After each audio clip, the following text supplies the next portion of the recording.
Shock held Roni immobile as she watched the news. Betrayal burned like acid inside her as it spilled through her already broken heart. If you'll notice the small mark on her shoulder, you'll see it appears to be a love bite. The reporter pointed to a bruise-like shadow on the picture of Marinus Lyon's shoulder, at the point where it met her neck. We have no confirmations, but rumors are suggesting it's a mating mark, that there is an instinctive mating recognition between the feline breed Callan Lyons and his wife. It includes the mark, as well as a semen and saliva-based hormone that essentially acts as an aphrodisiac on the female. The feline breeds are denying this, but the reports that were slipped from the labs where the tests are being conducted are proving the theory. Roni was in shock.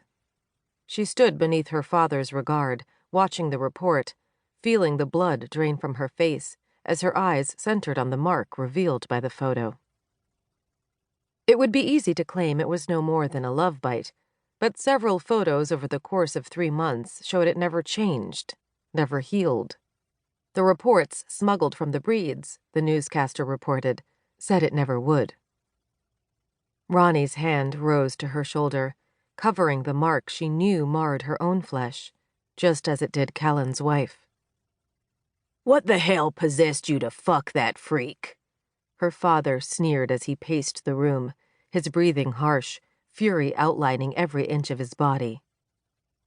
Reginald Andrews was a big man, not as muscular and tall as Taber, but strong enough that his anger caused Roni to flinch at the thought of remembered beatings.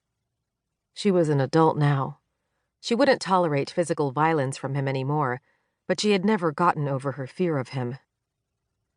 Her fear, or her hatred. "Go back to wherever you came from," she told him harshly as she continued to stare at the television screen. "They're wrong." She had survived just fine without Taber, even after the way he marked her skin, destroyed her dreams. She had survived the endless threats and attempted attacks her father's creditors had staged, and she had survived it alone. She could and she would get through this. "You think you can lie to me?" He spat out as he came up beside her. He jerked her around until he could stare down at her, his washed-out brown eyes darkening in fury. "Do you look in the mirror often enough to see that disgusting place on your neck, Roni? Or does it sicken you too much to remember you spread your thighs for an animal?" Roni watched him suspiciously. He didn't care about her one way or the other, and she had enough sense to know it. She highly doubted that he cared who she fucked, which meant there was more behind his anger than any parental concern or personal insult. "Take your hands off me before I call your last employer and let him know exactly where the hell you are." She kept her voice low, but there was no disguising the hatred that welled up inside her for her parent. She hadn't seen him more than 6 times in the past 3 years. None of those sightings had been pleasant. This one, least of all.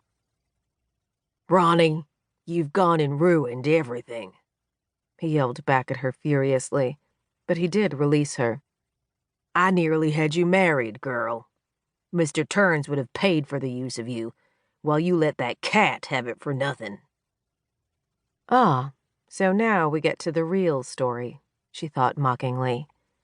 How very typical of Reginald. Marriage to his boss, though, was a little bit extreme. "Married? To your boss?" She laughed at him. "Is that why you showed up, Reggie? Do you think I'd so much as talk to the snakes you run with? I don't think so. Fend for yourself.